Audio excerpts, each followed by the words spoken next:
তারাবির সালাতের রাকাত বিতর্ক এড়িয়ে চলুন। রাকাত নিয়ে বিতর্ক করবেন না। 8 রাকাত 20 রাকাত নিয়ে যে মারামারি এই দেশে, এটা শয়তানের ফন্দি। চিল্লায় বলেন, এটা কার ফন্দি?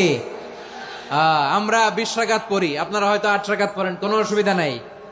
আমরা যারা 20 রাকাত আমরা পড়তেছি, আমরা 20 রাকাতের কথাই বলি। 20 রাকাত আমরা পড়বো আজীবন। সৌদি আরবে মক্কা মদিনায় 20 রাকাত পড়ে, কোনো অসুবিধা নাই। অন্যান্য মসজিদগুলো 8 রাকাত পড়ে। এই নিয়ে এদের মধ্যে মারামারি আছে? হ্যাঁ, এই জন্য রাকাত বিতর্ক এড়িয়ে চলবেন। প্রিয় ভাইয়েরা, আপনার আমল আল্লাহর কাছে কবুল হবে সংখ্যার বিচারে না উত্তমতার বিচারে? বলেন তো, সংখ্যার বিচারে না উত্তমতার বিচারে? উত্তমতার বিচারে। কত চমৎকার ভাবে আপনি আল্লাহর সামনে দাঁড়াতে পারছেন, এটা বিবেচ্য। রুকু সেজদাগুলো সুন্দরভাবে করবেন। রুকু থেকে সোজা হয়ে দাঁড়ানো ওয়াজিব। 2 সেজদার মাঝখানে সোজা হয়ে বসা ওয়াজিব।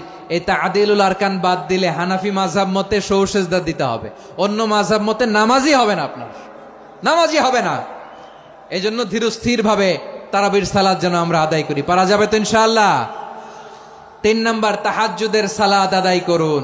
বছরের অন্যান্য সময় উঠতে পারি না, অনেকে বলে হুজুর উঠতে পারি না, কিন্তু রমাদানে সাহারি খাওয়ার জন্য তো ওঠাই লাগে। কি বলেন, সাহারি খান আপনারা? হ্যাঁ, খান না? খান কে কে দেখি তো? মাশাআল্লাহ মাশাআল্লাহ। এই সুন্নত পালনের জন্য 1 নাম্বার। মাশাআল্লাহ, ঠিক আছে, পালন করবেন। আল্লাহর হাবিব বলেন, তাসাহহারু ফা ইন্না ফিস সাহুরি বারাকা। তোমরা সাহারি খেও, কেননা সাহারির ভেতরে বরকত ঢুকায় দিয়েছে কে? একটা খেজুর, 1 গ্লাস পানি খেলেও সারা দিন আপনাকে তরতাজা রাখে কে?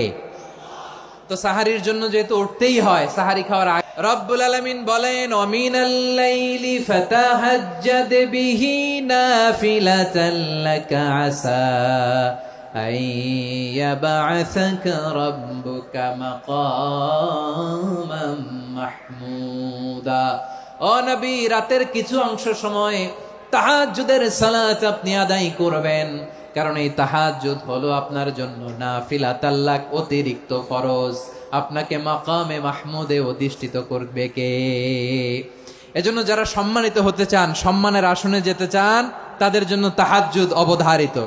আমরা রমজানে সাহারির আগে তাহাজ্জুদ পড়তে চাই কি চাই না? এই নামাজটারে আল্লাহ বড্ড ভালোবাসেন। কেন জানেন? কারণ গভীর ঘুমকে স্যাক্রিফাইস করে আমরা এই নামাজ পড়ি। ঘুমের আরবি জানা আছে কারো? ঘুমরে আরবিতে কি বলে? অনেকগুলো আরবি আছে। একটা আরবি হচ্ছে নুআস, তন্দ্রা তন্দ্রা, আমানাতান নুআসা কোরআনে এসেছে। আরেকটা আছে ঝিমুনি, ঝিমুনি, এইভাবে ঝিমুনি আসে ঘুমের আগে, এটারে বলে সিনা। এটারে কি বলে? সিনা। স্বাভাবিক ঘুমকে আরবিতে বলে নাও।